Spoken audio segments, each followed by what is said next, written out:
여러분은 유전무죄, 무전유죄라는 말을 들어보셨나요? 아마 영화나 뉴스를 통해서 한 번쯤은 다들 들어보셨으리라 생각되는데요. 그래도 간단히 설명해드리면 돈이 있는 사람은 죄가 없고 돈이 없는 사람은 죄가 있다는 말로 똑같은 죄를 짓고도 돈이나 계급에 따라 다른 처벌을 받는다는 의미입니다. 너무 불평등하고 부당해서 절대 이런 일이 있으면 안 되겠다 여기지만 최근에 유전무죄, 무전유죄를 절실히 느낀 사건이 있어서 이렇게 사연을 보냅니다. 저는 30대 후반의 변호사입니다.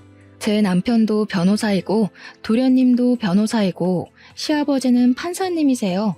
즉, 저와 제 시댁은 모두 법조인이랍니다. 먼저 저의 사연을 말씀드리기에 앞서 제가 변호사가 된 계기부터 이야기해볼까 해요. 사실 저는 어릴 때 변호사라는 꿈을 가진 적이 없었습니다.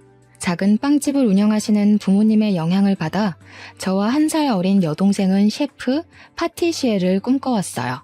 그래서 이 꿈을 이루고자 고등학교를 졸업하고 수도권 대학의 식품영양학과에 입학하게 되었죠.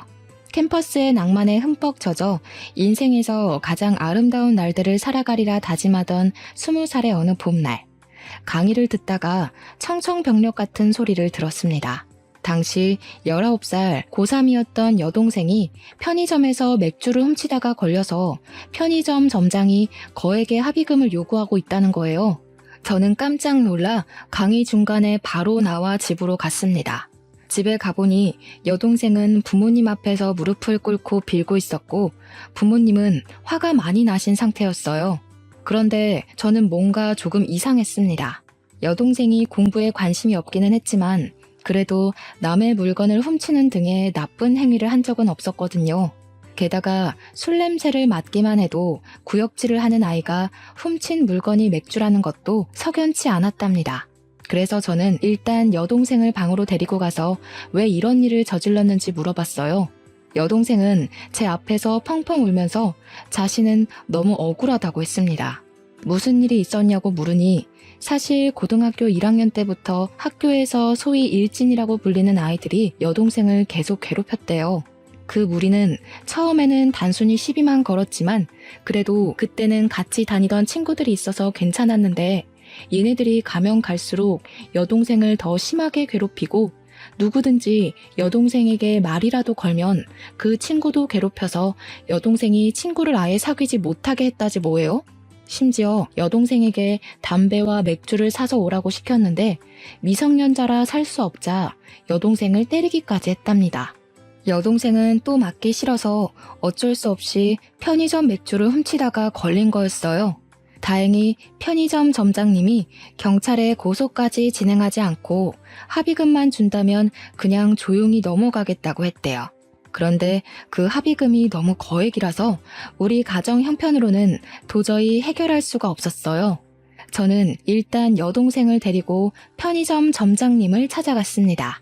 점장님 앞에서 저와 여동생을 무릎을 꿇고 사정을 다 말한 뒤 손이 발휘되도록 빌어 합의금을 200만 원까지 낮췄답니다. 우리 형편에 200만 원이 적은 돈은 아니었지만 그래도 아직 미성년자인 여동생이 경찰에 고소당하지 않은 것만으로도 다행이라 생각하며 감사하다고 허리를 숙이고 또 숙였네요. 그리고 여동생을 지독하게 괴롭힌 그 일진들을 가만두지 않겠다는 생각으로 다음날 부모님과 함께 여동생의 학교 교장실로 향했습니다. 교장실에서 교장 선생님, 담임 선생님, 그리고 그동안 여동생을 괴롭힌 학생들을 다 불러놓고 하나하나 이야기를 했어요. 그런데 선생님들의 반응이 시큰둥했습니다. 알고 보니 이 일진들은 다들 경찰, 변호사, 대형 병원 의사 등 잘 사는 집안의 딸들이었고 학교에 기부도 정말 많이 했더라고요. 반면에 우리 집은 빵집의 매출이 잘 나오지도 않았고 게다가 이번에 제가 대학교를 입학하게 되어 돈 나갈 곳이 배로 더 많아진 상황이었어요. 그 덕에 기부금은 엄두도 내지 못했죠.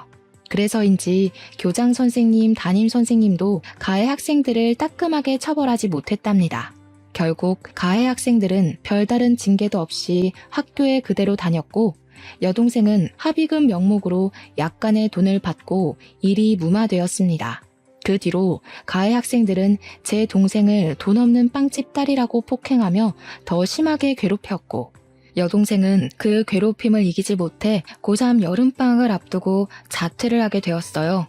괴롭힘에 지쳐서 쫓겨나듯이 고등학교를 자퇴한 동생을 보며 저는 지금 제가 한가하게 캠퍼스의 낭만을 꿈꾸며 살 주제가 안 된다는 생각이 들었습니다. 부모님이 작은 빵집 사장님이 아니라 사자 직업을 가진 분이었다거나 우리 집에 돈이 정말 많이 있었다면 과연 세상을 19년밖에 살지 않은 어린 여동생이 이렇게 억울하게 당했을까 싶더라고요. 여동생을 보며 저는 정정당당하게 싸워서 이길 수 있을 만한 직업을 가져서 우리 가족을 지켜야겠다고 결심했습니다. 그래서 그 뒤로 하루에 3시간만 자며 공부를 했어요. 정말 그때는 이렇게 공부를 하다가 죽을 수도 있겠구나 하는 생각이 들 정도로 이 악물고 공부를 해서 서울국공립대학교에 법대로 편입을 했습니다. 편입한 대학교에서도 장학금을 타기 위해 눈에 불을 켜고 공부를 했고 그 결과 4년 내내 장학금을 타며 학교에 다녔어요. 그 뒤 로스쿨에 입학했는데 로스쿨 학비가 엄청 비싸더라고요. 그래서 로스쿨에서도 그야말로 죽을 힘을 다해 공부해서 장학금을 받고 다니고 변호사 시험도 한 번에 합격해서 정식 변호사가 되었네요. 중간중간에 공부가 너무 어렵고 힘들어서 포기하고 싶을 때가 정말 많았지만 여동생을 억울하게 만든 그 사람들에게 언젠가는 반드시 복수할 것이라는 일념 하나로 이 악물고 버텼던 것 같아요. 그렇게 저는 변호사가 되고 대형 로펌에 입사하여 지금까지도 잘 다니고 있답니다. 제가 20대의 전부를 바쳐 변호사가 될 동안 여동생도 고등학교 자퇴 후 검정고시를 통해 고등학교 졸업장을 땄어요. 그 뒤 친척이 운영하는 제법 큰 레스토랑에 취업해서 일하며 한식, 중식, 일식, 양식 조리사 자격증을 취득했답니다. 여기에 만족하지 않고 레스토랑에서 경력을 쌓아 최근에 조리 부분에서 최고의 자격증이라고 불리는 양식 조리 기능장 자격증까지 따고 지금은 레스토랑의 주방장까지 되었습니다. 이렇게 저와 여동생은 과거의 아픔을 발판 삼아 성공하기 위해 악바리처럼 살았어요. 저는 경주마처럼 옆을 보지 않고 성공과 복수만을 위한 삶을 살았죠. 이렇게 앞만 보며 달려오던 어느 날 제가 근무하는 로펌에 새로운 변호사가 왔어요. 나이는 저보다 4살이 많았고 이름은 김지훈이었는데 원래는 개인 변호사 사무실에서 일하다가 실력을 인정받아 스카웃되어 왔더라고요. 제 옆자리에 앉아 이것저것 알려드리고 이야기하다가 점점 친해지게 된 우리는 둘이서만 밥도 먹고 술도 마시게 되었습니다. 함께 술을 마시며 대화를 해보니 지훈 씨는 저와는 너무 다른 세계의 사람이더라고요.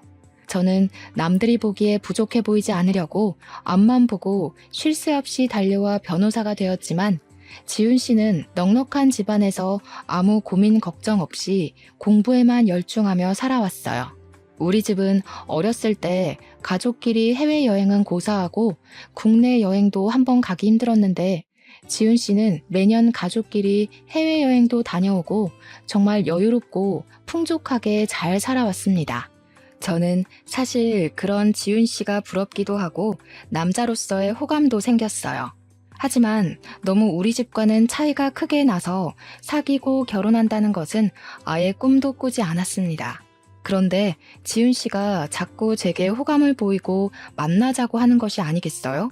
처음에는 당연히 거절하고 싫다고 했지만 숨길 수 없는 재채기처럼 제 마음도 숨기기 어렵더라고요. 결국 우리는 연인이 되었고 점점 깊은 사이가 되어 결혼에 관한 이야기도 나누게 되었습니다. 저는 처음에는 결혼을 하지 못하겠다고 했어요. 잘 사는 남자 집안과 평범하디 평범한 여자 집안의 결혼은 솔직히 쉽지 않잖아요. 이렇게 좋은 사람인데 상처를 주고받으며 남보다도 못한 사이가 되기는 싫었거든요. 하지만 지훈 씨는 나에게 자꾸 결혼하고 싶다는 뜻을 내비쳤고 저는 어쩔 수 없이 우리 집 사정에 관해서 얘기했습니다. 저는 우리 집이 잘 살지 못하니 예단이며 혼수도 원하는 만큼 준비하지 못할 것이고 우리 친정에서 결혼에 대한 지원은 한 푼도 없을 것이라고 했죠. 지훈 씨는 그게 뭐 어떠냐고 하며 집안이나 배경이 아닌 저 자체가 좋아 결혼하고 싶다고 하더라고요. 그리고 바로 지훈 씨는 우리 집으로 가서 친정 부모님께 정식으로 인사를 드렸습니다. 부모님은 저와 지훈 씨가 서로 좋다면 결혼에 반대하지는 않겠지만 집안 형편이 차이가 너무 나서 저를 좋아하실지 모르겠다고 걱정하셨어요. 그래서 일단 지훈 씨 부모님을 만나 뵙기로 하였습니다. 일주일 뒤 지훈 씨 집을 방문하기로 약속한 날이 되었어요. 지훈 씨는 흔하디 흔한 빌라에서 사는 저와는 달리 제법 규모가 있는 마당 딸린 주택에서 살고 있더라고요.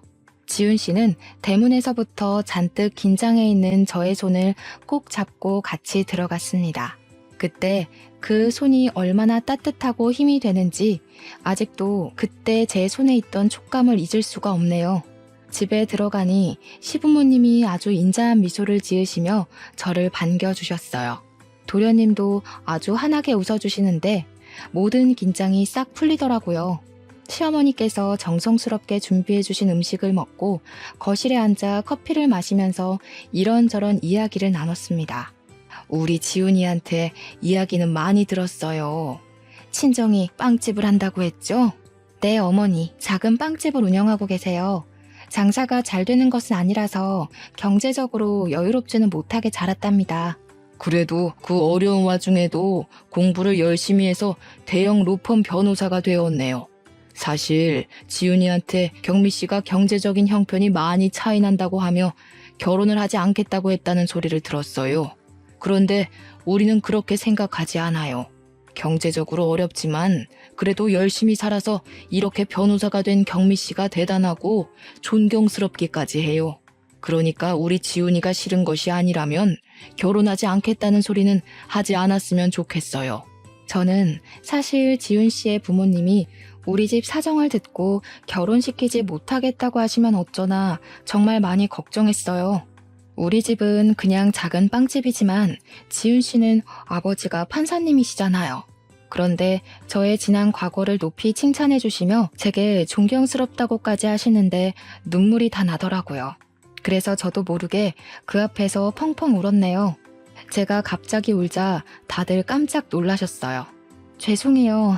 사실 그동안 정말 힘들게 살아왔고 지훈 씨는 너무 잘 살아서 둘이 결혼한다는 것은 언감생심이라고 생각했습니다. 오늘 이 자리에 오면서도 제가 감히 부모님을 만나 뵈어도 되나 두렵고 떨리는 마음으로 왔어요.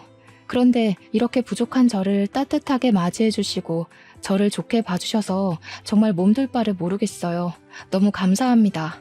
지훈 씨는 우는 저에게 휴지를 건네주고 시어머니는 우는 저를 꼭 안아주며 그동안 정말 고생 많았다고 했습니다. 그러면서 아들만 있는 시어머니의 딸이 되어달라고 하셨어요. 저는 눈물을 흘리며 알겠다고 했고 지훈 씨와 결혼을 약속했습니다. 그날 이후 우리의 결혼 준비는 아주 빠르게 진행되었어요.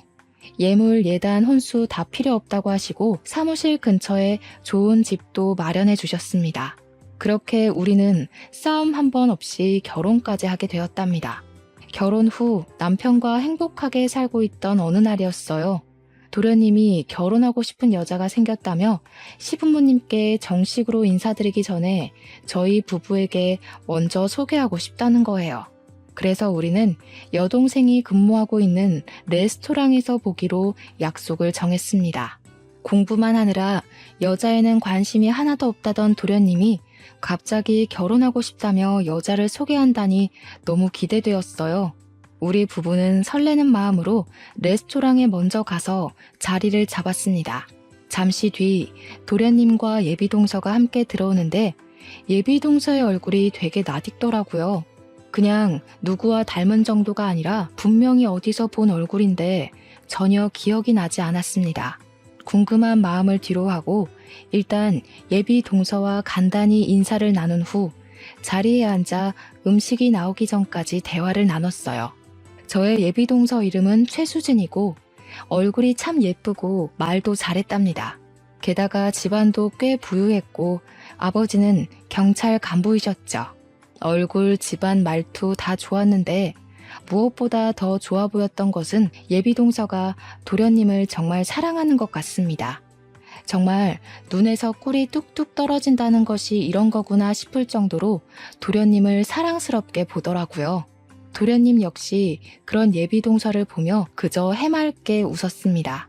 저와 남편은 행복에 겨운 두 사람을 보며 생전 여자는 모를 것 같던 도련님이 정말 여자를 잘 만났다고 생각했죠. 음식이 나오고 같이 이런저런 이야기를 하며 밥을 먹다가 예비동서가 회사에서 전화가 왔다며 나가서 꽤 오랫동안 오지 않았습니다.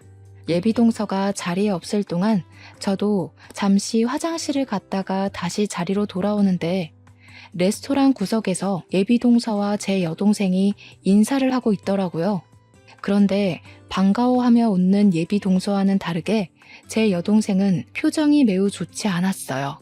어깨를 잔뜩 움츠린 것을 보니 겁을 먹은 것 같았죠. 저는 둘이 서로 아는 사이냐며 다가가서 인사를 하려다가 순간 예비동서를 과거에 봤던 기억이 떠올랐습니다. 저는 예비동서를 여동생이 고등학교 3학년 때 학교 교장실에서 보았어요. 예비동서는 제 여동생을 지독하게 괴롭혔던 일진 무리 중 하나였던 것이었는데 예비동서가 상영하는 바람에 제가 바로 알아보지 못했던 거였어요. 저는 이제 청소년도 아니고 성인인데 생각이 있으면 여동생에게 해코지는 하지 않을 것이라는 생각에 못 본 척하고 자리에 돌아왔습니다. 제가 자리에 앉고 얼마 지나지 않아 예비동서도 오더라고요. 저는 계속 예비동서에 대해 모른 척하고 이야기를 나눴습니다. 이야기하는데 처음에는 예쁘게 보이던 예비동서의 얼굴이 여우 같아 보이고 가식적으로 보이기 시작하더군요. 여동생을 사악하고 짓궂게 괴롭히던 얼굴이 생각나 괴로웠습니다. 점점 표정이 굳어가는 제 모습을 보며 예비동서가 괜찮냐고 물었지만 저는 그냥 계속 별다른 말 하지 않고 오늘은 몸이 좋지 않으니 다음에 더 친해지는 기회를 만들자고 하며 서로 연락처를 주고받았네요. 예비동서는 제게 언니라고 불러도 되냐고 하며 여기 음식이 맛있으니 다음에 다시 와서 자신이 음식을 산다고 하며 헤어졌어요. 그렇게 헤어지고 집에 가는 길에 여동생에게 전화했어요. 그리고 여동생에게 아까 레스토랑에서 봤다고 하며 혹시 예비동서가 일진 무리 중에 하나가 맞냐고 물으니 역시 맞다고 하더라고요. 저는 착하고 순진한 도련님이 그런 나쁜 여자와 결혼하게 둘 수는 없어서 남편에게 이 모든 사실을 이야기했습니다. 그날 밤 남편은 도련님을 따로 다시 만나서 모든 사실을 이야기했어요. 도련님은 남편의 말을 다 듣고도 너무 착하고 여린 사람인데 그럴 리가 없다면서 저와 여동생이 오해한 것이라고 말을 했대요. 저는 어떻게든 이 결혼을 뜯어 말리고 싶었습니다. 제 여동생은 고등학교를 자퇴하고 10년이 지난 지금까지도 그때의 기억 때문에 괴로워하고 밤마다 악몽까지 꾸고 있었거든요. 인생에 한 번뿐인 동생의 학창시절을 처참히 짓밟아버린 원수 같은 사람을 절대 제 가족으로 들일 수는 없었습니다. 그래서 저는 예비동서가 학교폭력 가해자라는 확실한 증거를 찾아야겠다고 생각했어요. 먼저 예비동서의 SNS를 찾아내어 과거의 사진이 있는지 확인했습니다. 하지만 예비동서의 SNS에는 딱히 증거가 될 만한 사진이 보이지 않더군요. 그래서 예비동서 지인들의 계정을 타고 들어가 보니 예비동서의 친구가 고등학교 시절을 추억하며 올린 사진이 있었답니다. 노래방에서 찍은 사진이었는데 다들 교복을 입었고 테이블에는 맥주가 가득했어요. 그리고 예비동서와 그 일진 무리 옆에는 제 여동생이 겁에 질린 채 찍혀 있더라고요. 아마 자기들끼리 찍으려고 했다가 우연히 여동생이 찍힌 것 같았어요. 저는 이 사진을 나중에 요긴하게 사용하기 위해 사진을 캡처해서 제 핸드폰에 저장했습니다. 다음날 저는 예비동서에게 연락해서 이렇게 가족이 된 것도 인연인데 여자들끼리 따로 만나서 맛있는 음식 먹자고 했어요. 다행히 예비동서는 그날 저녁에 별일 없다며 바로 만나자고 하더라고요. 저는 혹시나 하는 마음에 소형 녹음기를 하나 장만해서 예비동서와의 모든 대화 내용을 녹음하기로 했어요. 퇴근 후 예비동서를 만나 이런저런 이야기하다가 고등학교를 어디 졸업했냐고 물으니 역시 여동생이 다녔던 고등학교를 이야기하더라고요. 저는 고등학교 시절 이야기를 하는 예비동서에게 어제 SNS에서 찾아낸 사진을 보여주었습니다. 사실 어제 SNS를 보다가 이런 사진을 봤어요. 앞으로 가족이 될 사이인데 확인을 해봐야 할 것 같아서요. 아니, 이 사진이 어떻게 언니 핸드폰에 있어요? 그런데 기분이 좀 그러네요. 도련님하고 결혼한다고 제 뒷조사하는 거예요? 제가 무슨 범죄라도 저질렀을까 봐요? 뭔가 취조당하는 기분이네요. 취조가 아니라 그냥 결혼 전 확인하는 것이죠. 그리고 어차피 남들 다 보라고 SNS에 사진을 올리는 건데 이거 한번 찾아봤다고 그렇게 기분이 상할 일인가요? 나 참 어이가 없어서. 그래서 지금 이렇게 나한테 따지듯이 이야기하는 이유가 뭔데? 변호사라고 해서 마음대로 이렇게 사람 뒷조사해도 되는 거야? 자신의 과거를 들킨 예비동서는 처음에는 꼬박꼬박 존댓말을 쓰다가 제게 반말을 쓰며 화를 내기 시작했어요. 저는 그런 예비동서에게 지지 않고 같이 맞받아치며 본인이 과거에 한 일을 스스로 실토하도록 하나하나 캐묻기 시작했습니다. 따지는 게 아니라 지금 옆에 있는 이 친구가 겁에 질려서 이러고 있으니 이상해서 그러지. 그리고 어디다 대고 지금 반말이야? 내가 너보다 나이 훨씬 많아. 시댁 서열상으로도 내가 더 높아. 똑바로 존대해. 서열 높아서 좋으시겠습니다. 나이 많은 게 자랑도 아니고. 꼰대세요? 무슨 과거 취조하겠다고 난리야. 그래서 이 친구가 그렇게 궁금하다는 거지? 얘 내 똘만이었어. 얘네 부모님이 지지리도 맛없는 빵이나 만드는 빵집 딸이었거든. 그래서 내가 얘 빵집 딸이니까 빵 셔틀 엄청나게 시켰지. 내가 사실은 고등학교 때 학교에서 이름 좀 날렸답니다. 그러니까 언니도 조심해. 아직 내 친구들 무시무시하다. 괜히 시부모님이랑 내 남편한테 까발리지 말고 그 입 딱 다물고 있어요, 언니. 안 그러면 이 사진 속에 있는 친구들 싹 다 불러서 언니 가만두지 않을 테니까. 알겠죠? 예비동서는 아직도 자신이 미성년자인 줄 아는지 정신을 차리지 못하고 저에게 살벌하게 협박을 하더라고요. 저는 이 모든 내용을 다 녹음을 했습니다. 그날 예비동서와 헤어지고 나서 도련님과 남편을 만나 제가 녹음한 내용을 들려주었죠. 도련님은 매우 충격을 받아 아무 말도 하지 못하고 계셨어요. 왜 아니겠어요. 도련님 인생에 처음으로 사랑한 여자였는데 그 여자의 실체가 일진이었다니 충격이 아주 크실 만도 했죠. 그렇게 일주일 정도가 지났습니다. 사무실에서 일하고 있는데 여동생이 울면서 전화가 왔습니다. 예비동서가 그때 자신을 괴롭혔던 일진 무리와 함께 레스토랑으로 찾아왔다는 거예요. 식당에 와서 자신이 결혼하니 돈을 달라고 협박하고 돈이 없다고 하자 단체로 폭행을 했다는 거 있죠.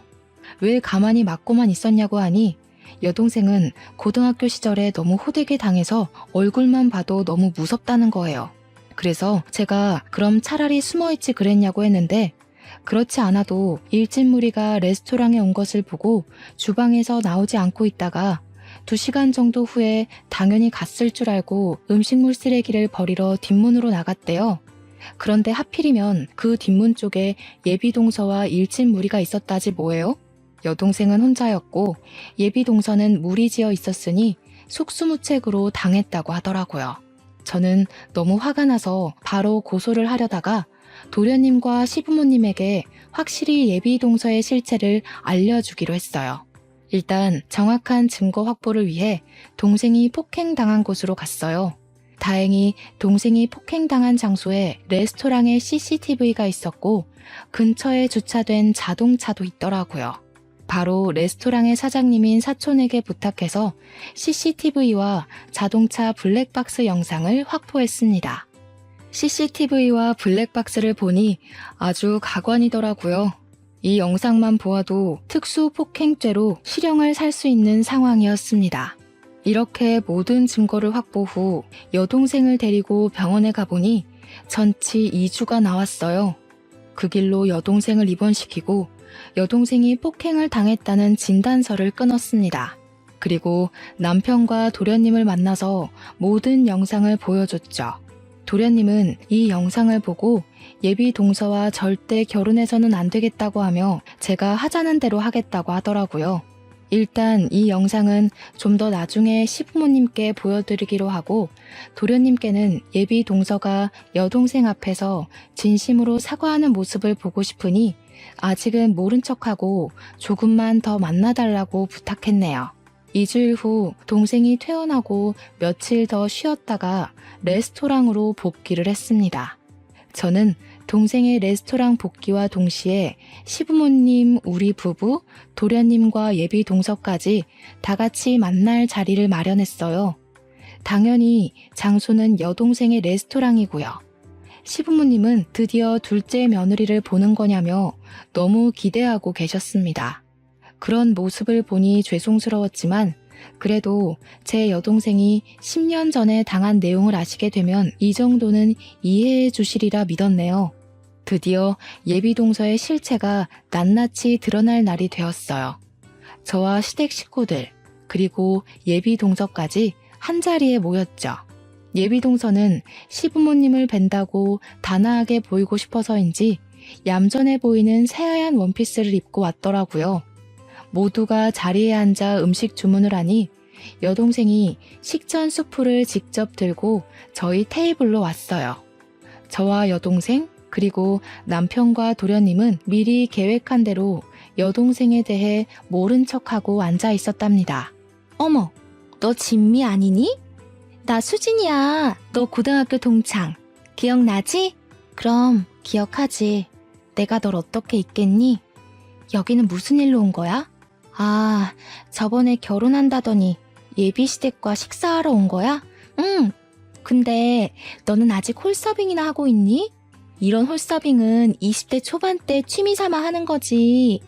지금은 30대인데 이제는 제대로 된 직장을 구해야 하지 않겠어?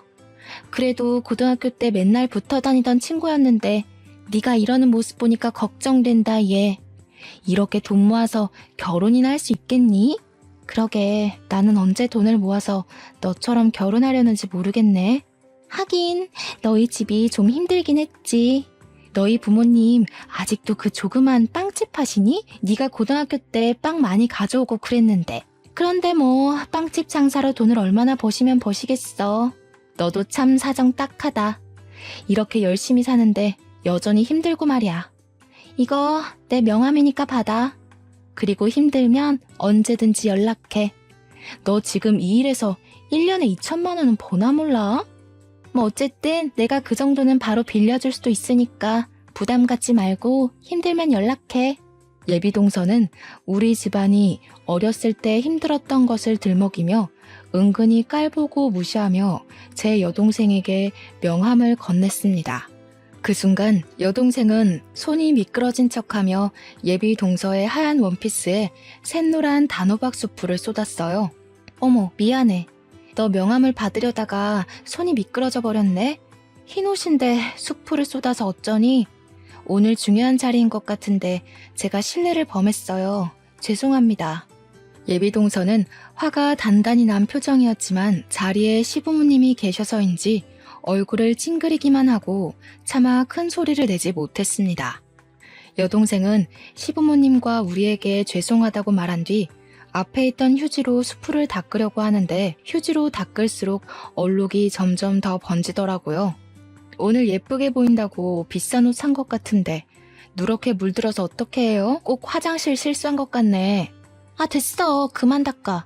옷이 더 상하잖아. 어머님. 저 잠시 화장실 가서 옷 좀 닦고 올게요. 예비 동서는 여동생에게 화를 버럭 내고서는 시부모님께 화장실에 다녀오겠다며 나갔고 여동생도 따라 나갔어요. 그네야. 근데 저 직원 너 여동생 아니니? 왜 아는 척도 안 하고 있어? 어머님, 사실은 예비 동서가 제 여동생을 괴롭힌 학교폭력 가해자예요. 미리 말씀 못 드려서 죄송해요. 저 여자 인성이 얼마나 바닥인지 어머님 아버님께 보여드리려고 일부러 이 레스토랑에서 만나자고 한 거예요. 자세한 내용은 이따가 저 여자 오면 자세히 말씀드릴게요. 일단 저 지금 화장실 좀 다녀오겠습니다. 저는 제 동생이 예비 동서에게 큰 실수를 저질렀으니 분명히 동생한테 뭐라고 할 것으로 생각해서 화장실로 갔는데 예비 동서가 없더라고요. 혹시나 해서 레스토랑 뒷문으로 가봤더니 거기에 예비 동서가 있었고 그곳에서 제 동생을 괴롭히고 협박하고 있었답니다. 저는 몸을 숨기고 휴대폰을 꺼내서 몰래 영상을 찍기 시작했어요. 야, 너 미쳤냐? 오늘이 어떤 자리인데 이런 실수를 저질러? 이 옷이 얼마짜리인 줄이나 알아? 네가 여기서 한 달간 뼈 빠지게 홀서빙을 해도 살 수 있을까 말까 한 옷이야. 하긴 너 따위가 이렇게 좋은 옷을 알 리가 없지. 그저 거적대기 같은 옷만 입던 애가 뭘 알겠어? 예비 동서는 화가 많이 났는지 여동생의 머리와 어깨를 밀치며 위협적인 행동을 하더라고요. 야, 너 내 옷 이딴 식으로 만들어놨으니까 돈 내놔. 고등학교 때도 나한테 돈이며 빵이며 잘 갖다 바쳤잖아. 내가 왜 나한테 돈이라도 맡겨놨어? 또 맞고 싶어서 환장했냐? 이게 어디서 지금 눈을 쌍심지를 켜? 멍청한 년. 그러다가 또 얻어터져서 병원 신세 지지 말고 좋은 말 할 때 돈 가져와라. 넌 내 똘만이잖아. 설마 그새 잊은 거 아니지? 그때의 아름다운 추억들 말이야. 궁상맞게 굴지 말고 다음 주에 여기 다시 올 테니까 그때 돈 두둑히 준비해놔라. 저는 이 모든 것을 다 몰래 찍어서 재빨리 다시 레스토랑으로 들어갔습니다. 제가 자리에 앉고 얼마 지나지 않아 예비 동서도 들어오더라고요.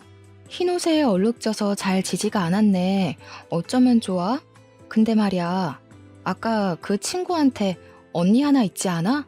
그걸 언니가 어떻게 아세요? 그 친구의 언니가 바로 나거든. 그래서 나는 네가 고등학교 때 그 친구에게 무슨 짓을 벌였는지 다 알고 있었단다. 어머님, 아버님, 사실 여기 앉아있는 예비 동서는 제 여동생을 자퇴까지 시킨 악랄한 범죄자예요. 저의 폭탄 발언에 예비 동서는 당황한 표정을 지으며 도련님과 시부모님의 눈치를 보더라고요. 하지만 그것도 잠시 바로 자신의 표정을 숨기고 여유 있는 척을 하며 바로 말을 이어갔습니다. 아, 어디서 많이 뵀다 했더니 진미 언니셨어요? 언니 성함이 경미라는 것을 듣고도 왜 그때 몰랐을까? 언니 반가워요. 근데 그래봤자 10년 전 이야기이고 철없는 고등학교 시절 친구들과 장난친 것뿐인데 그거 가지고 너무 진지하게 그러시네. 솔직히 언니도 고등학교 시절 때 친구들이랑 장난치고 그러지 않았어요? 저는 그냥 장난을 친 건데 언니 동생 진미가 멘탈이 워낙 약해서 그렇게 자퇴한 거를 왜 제 탓을 하세요? 그렇게 따지면 저도 참 억울합니다. 과연 그냥 장난이었을까? 그럼 방금 레스토랑 뒷문에서는? 그것도 설마 장난친 거니? 뒷문이요? 전 그냥 화장실 가서 언니 동생이 제 옷에 쏟은 수프 닦고 왔는데요. 네가 화장실만 가서 수프만 닦고 왔다고? 내가 이 두 눈으로 똑똑히 본 게 있는데? 어머니, 아버지, 놀라지 마세요. 방금도 레스토랑 뒷문에서 제 여동생을 협박하고 있더라고요. 제 말이 믿기지 않으시면 제가 방금 찍은 영상 보여드릴게요. 저는 제가 찍은 영상을 시부모님께 보여드렸습니다. 영상을 보니 얼굴은 잘 나왔는데 자동차가 지나가는 소리 때문에 대화한 내용은 잘 들리지 않더라고요. 하지만 예비 동서가 동생의 얼굴과 어깨를 밀치는 장면은 확실히 찍혀 있었고 누가 봐도 예비 동서가 여동생을 협박하는 것으로 보였죠. 이 영상을 보신 시부모님께서는 깜짝 놀라셨습니다. 아니, 어떻게 사람이 이렇게 앞과 뒤가 다를 수가 있니? 게다가 학교 폭력이라니. 법조인 집안에서 학교 폭력 가해자를 며느리로 들일 수는 없다. 너네 아버지가 경찰 간부라 그래서 좋은 집안인 줄 알았는데 아주 형편없는 집안이었구나. 아버님, 오해세요. 아까는 진미가 자꾸 저한테 미안하다고 돈을 준다고 해서 그런 거예요. 친구 사이인데 이런 일로 돈을 받기 좀 그렇잖아요. 사실 진미가 학교 다닐 때 집안 형편도 어려운데 제게 자꾸 돈이며 먹을 것을 가져다 줘서 이번에도 그럴까봐 일부러 세게 행동한 거예요. 그리고 저는 맹세코 진미를 고등학교 때 괴롭힌 적이 없어요. 오히려 진미가 친구들에게 당하고 있어서 제가 도와줬어요. 제발 믿어주세요. 언니, 제가 싫으면 싫다고 말씀하시지 왜 이렇게 저에 대해 모함을 하세요? 모함? 내가 진짜 기가 막혀서 말이 다 나오지 않네. 내가 그럴 줄 알고 다른 것도 준비했어. 아버님, 어머니, 사실 저와 예비 동서는 저번에 둘이서만 따로 본 적이 있어요. 그때 대화 내용을 녹음했는데 한번 들어보세요. 저는 예전에 예비동서와 둘이 대화한 내용을 들려드렸어요. 제 여동생에게 똘만이라 하고 자신이 고등학교 때 빵 셔틀도 시켰다고 하며 시댁 식구들에게 이 사실을 말하면 가만두지 않겠다고 협박하는 내용이 다 그대로 녹음되어 있었죠. 그리고 저는 홀에 있는 직원분께 이 레스토랑의 주방장님을 잠깐 불러달라고 했습니다. 저는 분명 주방장이라고 했는데 여동생이 나오니 예비동서가 당황하더라고요. 야, 네가 여기 왜 나와? 네가 주방장이라도 돼? 이 나이 먹고 홀서빙이나 하는 주제에. 홀서빙? 나 사실 여기 레스토랑 주방장이야.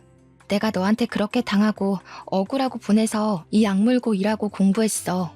그리고 우리 언니도 너 때문에 분하고 원통해서 죽을 만큼 공부해서 대형 로펌 변호사가 됐단다. 어찌됐든 네 덕분에 우리 가족 이렇게 성공했네. 눈물이 나게 고맙다. 난 그래도 네가 이제 성인이 됐으니 정신을 차렸을 줄 알았는데 아니었네. 감히 우리 여동생을 10년 전에 괴롭혀서 학교 자퇴하게 하고 지금은 또 협박에 폭행까지 해? 인생은 실전이야, 멍청한 년아. 내가 그동안 너의 모든 행적 하나도 빠짐없이 차근차근 모아놨거든? 너 내 손으로 반드시 감옥 보낼 거니까 딱 기다려라. 저와 여동생은 이전에 동생이 폭행당한 날 확보했던 CCTV, 블랙박스 동영상, 그리고 오늘 찍은 휴대폰 동영상의 녹취록까지 모든 자료를 들고 경찰서로 향했어요. 그리고 예비동서를 폭행과 협박죄로 고소했죠. 모든 증거가 확실하다 보니 저는 바로 수사가 진행되어 예비동서가 처벌을 받을 수 있을 줄 알았습니다. 그러나 예비동서의 아버지가 경찰 간부라 그런지 제 동생이 19살일 때처럼 그냥 조용히 넘어갈 조짐이 보이더라고요. 하지만 이번엔 가만히 두지 않았습니다. 그때는 저와 여동생이 그저 그런 빵집 딸이라서 그렇게 어영부영 넘어갔지만 이제는 상황이 달라졌거든요. 저는 대형 로펌 변호사가 되었고 제 시댁은 법조인 집안에 시아버지는 판사님이잖아요. 시아버지와 남편이 약간의 압력을 가하니 어쩔 수 없이 수사가 바로 진행되더라고요. 결국 예비동서는 자신이 그토록 사랑했던 도련님 앞에서 수사를 제대로 당했답니다. 예비동서뿐만이 아니라 그때 함께 여동생을 괴롭혔던 일진무리도 다들 소환되었어요. 게다가 이번 폭행 사건뿐 아니라 과거 학교에서 괴롭힌 내용까지 정상 참작되어 가중처벌까지 가능해졌습니다. 아직은 수사 중이라 판결이 나지 않았지만 우리는 예비동서와 그 무리가 어떤 요구를 해도 절대 합의를 해주지 않을 것이랍니다. 제 하나뿐인 동생의 학창시절을 암흑 속에 던져넣었는데 그들이 10억, 100억을 준다 해도 용서하지 못하겠어요. 그 뒤로 시부모님은 도련님을 하마터면 이혼남으로 만들 뻔했는데 지혜로운 며느리 덕에 피했다고 하며 고마워하셨어요. 그리고 시아버지는 제 여동생이 정말 고생이 많았다고 하시며 또 다른 학교폭력 피해자가 생기는 것을 막기 위해 학교폭력 관련 법률 상담을 무료로 해주시고 계십니다. 바쁘신데 힘드시지 않냐고 여쭸더니 10년 전 저와 여동생처럼 돈이 없고 법을 알지 못해 고통받는 어린 학생들을 생각하면 힘든 줄도 모르겠다고 하시며 잠을 줄여서라도 돕고 싶다고 하셨어요. 저와 남편 역시 그런 시아버지를 도와 함께 무료 상담을 하고 있답니다. 그리고 제 여동생은 식당에서 더 열심히 일에 매진하며 본인의 커리어를 높이는 데 힘쓰고 있습니다. 여동생은 바쁜 와중에도 틈틈이 저의 시아버지를 도와 학교 폭력을 당한 학생들의 이야기를 들어주고 있어요. 여동생이 19살 때 왕따 당하는 자신이 너무 부끄러워서 저와 부모님께도 이 사실을 말할 수가 없었고 도움을 요청할 수도 없었대요. 그래서 그들이 더 악랄하게 자신을 괴롭혔던 것 같다며 지금 학교 폭력을 당하는 학생들도 분명히 같은 마음일 테니 그들의 언니와 누나가 되고 싶다고 하더라고요.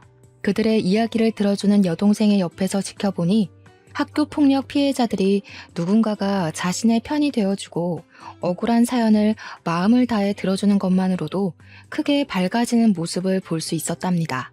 그래서 저도 이 아이들에게 힘이 되고자 최선을 다해 도와주고 있어요. 도련님은 인생의 첫 여자에게 큰 상처를 받고 그 뒤로 일에만 열중하고 있습니다. 아직 많이 힘들어하고 계셔서 저와 남편이 도련님과 같이 말동무도 하고 술친구도 되어주고 있어요. 착하고 마음 여린 도련님이 충격에서 얼른 벗어나서 인성이 좋은 평생의 짝을 꼭 만났으면 좋겠네요. 이번 일을 겪으면서 느낀 점이 하나 있어요. 제가 20살 때는 돈도 없고 정말 아무것도 없는 너무 평범한 집안이라 이들에게 그저 당하기만 했지만 이제는 변호사가 되고 주변에 법조인들이 있으니 같은 상황에서 다른 결과가 나오는 것을 두 눈으로 똑똑히 보게 되었습니다. 예전에는 돈이 없기만 해서 그냥 그런가 보다 하고 살았는데 약간의 돈과 권력이 생기니 확실히 달라지기는 하네요. 사회가 많이 달라졌다고는 하지만 아직은 유전무죄, 무전유죄가 통하는 세상이라는 것을 확인하니 뭔가 씁쓸하더라고요. 사실 제가 변호사가 되게 된 계기가 정의를 위해서가 아니라 단순히 약간의 힘과 권력을 얻기 위해서였잖아요. 하지만 제가 이런 일들을 겪고 나니 다양한 이유로 억울한 사람들을 위해 정말 정의로운 변호사가 되도록 노력해야겠다는 생각이 드네요. 그리고 많이 부족하지만 저를 며느리로 받아주시고 지금까지 시집살이 한번 시키시지 않은 우리 시부모님께 진심으로 감사하다는 말 꼭 드리고 싶네요. 제가 변호사가 되었지만 판사이신 시아버지의 입김 아니었으면 이렇게까지 하지는 못했을 거예요. 마지막으로 말하지 못할 사정으로 힘든 길을 걷고 계시는 분이 계신다면 저와 동생의 이야기를 통해 위로와 용기를 얻으셨으면 좋겠습니다. 저 역시 힘든 분들에게 힘이 되는 변호사가 되고자 노력하겠습니다. 저의 이야기 들어주셔서 감사합니다.